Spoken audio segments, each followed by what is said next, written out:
Hello, I'm Jen. Welcome back to my channel, Literary Love 123, where I combine my master's in English with my passion for the horror genre to talk about the books that I read. Today's video is a tag video. So after this quick intro, I'll be right back and we'll get to the tag.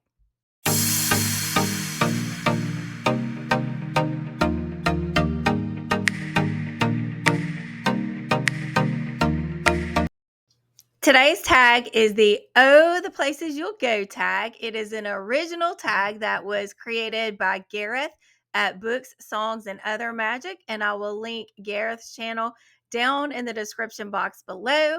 I was tagged by Alex at Alex Unabridged, by Pat at Book Chat with Pat, and by Cliff at Cliff's Dark Gems. And this tag is based on the book by Dr. Seuss, Oh, the Places You'll Go.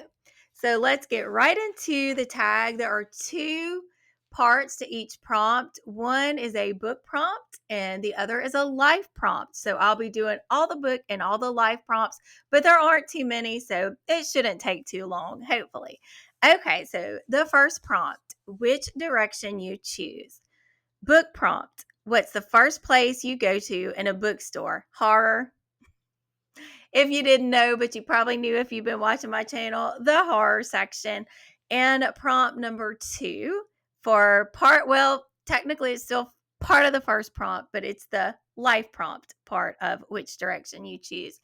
And this question is, what is the biggest life decision you've made that has impacted your life? That's a lot.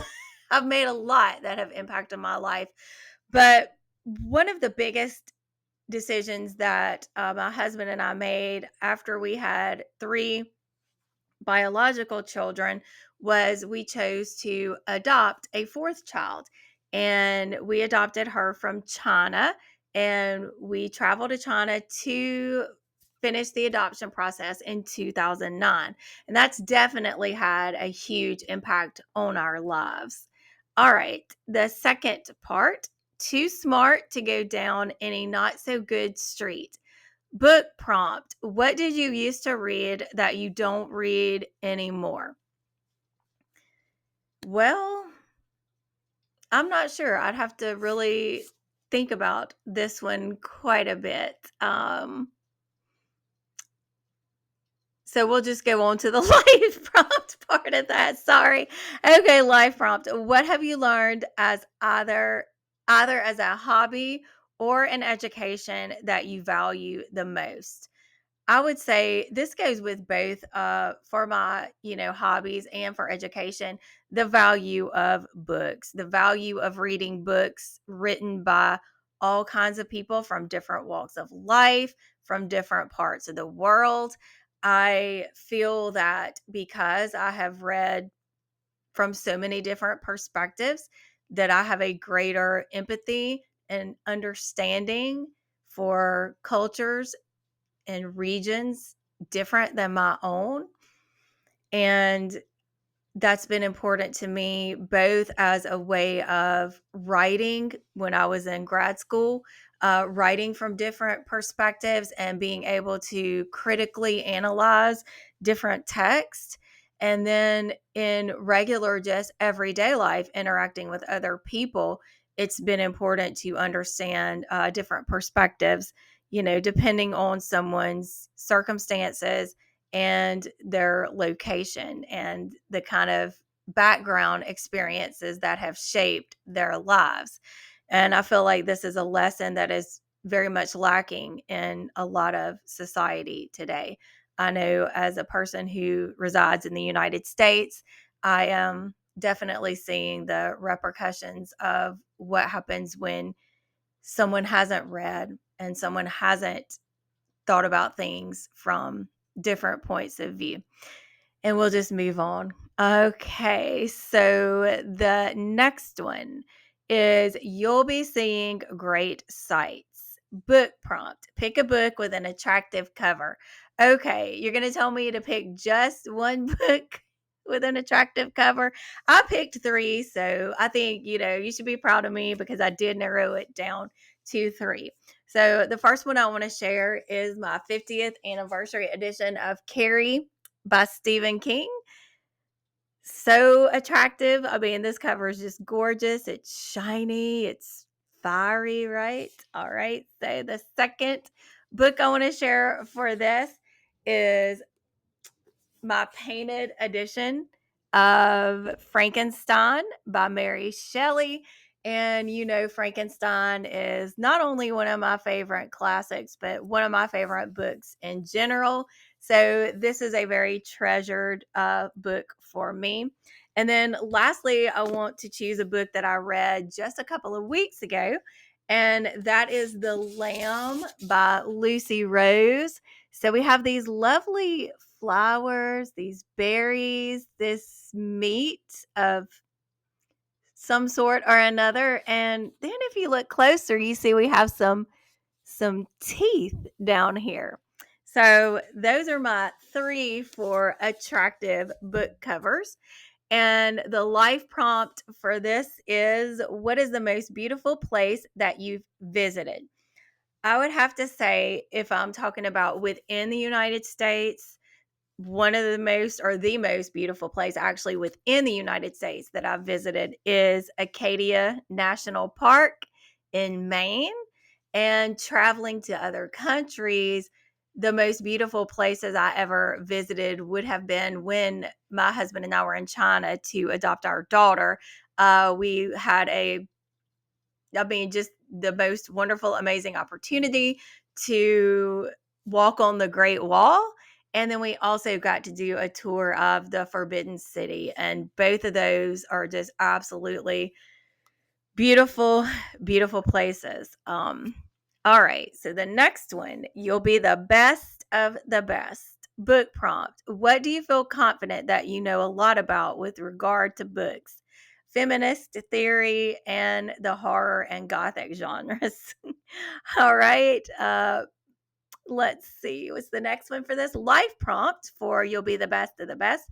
What would be your specialist subject on mastermind? Feminist theory and the horror and gothic genres. So we had the same answer for both of those parts. All right. Except when you don't. Book prompt. What kinds of books do you feel that you don't relate to? Um, I am not a fantasy reader. I've tried to read some and I just can't quite get into that.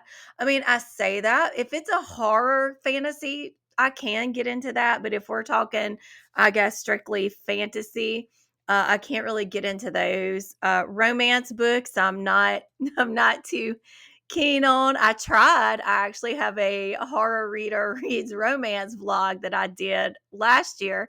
I can link that down in the description box below, and you can see how reading a romance worked or did not work for me.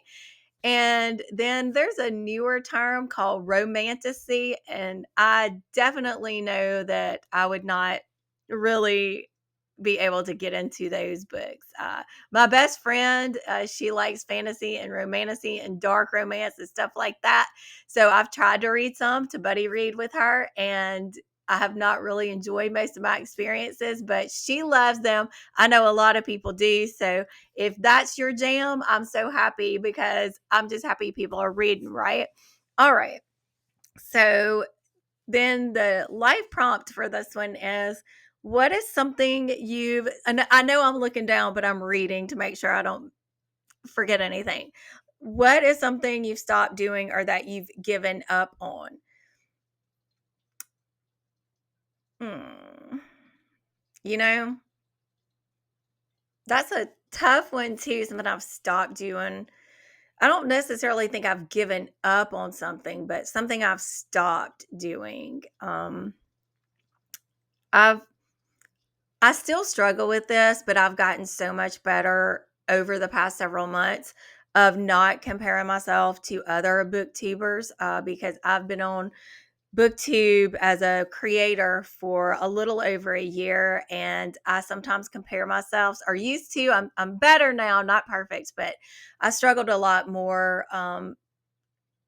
you know right after doing booktube and well on into the end of last year with comparing myself especially to other people who'd been on booktube the same amount of time I have, and some of them have thousands and thousands of followers, and I have barely cracked 300, and I have gotten a lot better over, like I said, the past few months of not comparing myself to other people and being so appreciative and so grateful of the smaller community and the people who do comment and the people who like my videos, and we have good discussions in the comment section, and it's really about community. So one thing I've stopped doing is comparing myself, quite as much. I can't say I've completely arrived and that there aren't times that I still don't compare myself, but I have gotten better. And I just want to take this quick opportunity to thank everybody who is so faithful to comment and share my videos and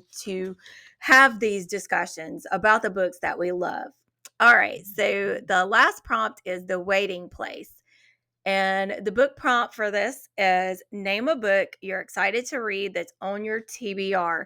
And this is at least the second, maybe even the third tag I've done like this where I've talked about this book. I'm going to read it in April. I'm going to. All right. And that is Private Rights by Julia Armfield. I loved Our Wives Under the Sea. And this is compared to, like, well, I don't think it's compared to, but it's like a reimagining of King Lear, which is one of my favorite Shakespeare plays. So I'm just quickly going to tell you what it's about, and then that'll close out the video. It's been raining for a long time now, so long that the land has reshaped itself and old rituals and religions are creeping back into practice. Sisters Ala, Irene, and Agnes have not spoken in some time when their father, an architect as cruel as he was revered, dies. His death offers an opportunity for the sisters to come together in a new way. In the grand glass house they grew up in, their father's most famous creation, the sisters sort through secrets and memories he left behind until their fragile bond is shattered by a revelation in his will. The sisters are more estranged than ever, and their lives spin out of control. Irene's relationship is straining at the seams. Allah's ex-wife keeps calling, and cynical Agnes is falling in love for the first time. But something even more sinister may be unfolding, something related to their mother's long ago disappearance and the strangers who have always seemed unusually interested in the sisters' lives. Soon it becomes clear that the sisters have been chosen for a very particular purpose, one with shattering implications for their family and their imperiled world. And I am definitely reading this one in April. Maybe I shouldn't say definitely, but I'm going to say it. And I said that was going to close it out, but I forgot there's a life prompt for this. What in general are you looking forward to the most this year? One of my older daughters is getting married in October, and I'm looking forward to that. Uh, this video is going up in March next month. About the middle of April, I will be turning 50. And you know what? I am looking forward to that. I'm grateful to still be here and still have the opportunity to enjoy life and to know, even in the hardest of times, there are things to look forward to. There are things to celebrate, and turning 50 is one of those things. So if you have watched this tag, I just want to say thank you so much. I want to say thank you to Cliff, Pat, and Alex for tagging me. Thank you to Gareth for creating this insightful and thoughtful tag. And if you're watching and you haven't already, I would greatly appreciate it if you would like this video, if you would subscribe, if you would hit that bell so that we can continue to talk about books that we enjoy. And I hope you all have a lovely, lovely rest of your day. And I'll see you in the next video. Bye.